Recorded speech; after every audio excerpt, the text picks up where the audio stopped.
Gumawa din po. Hello, good morning sa inyong lahat. Then gumawa ako ng ice cream.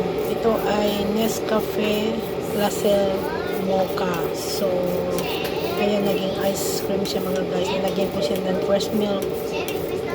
Tapos, Nescafe Mocha. And then, sugar. At mainit na tubig. So, ayan to. Ito na po siya mga guys.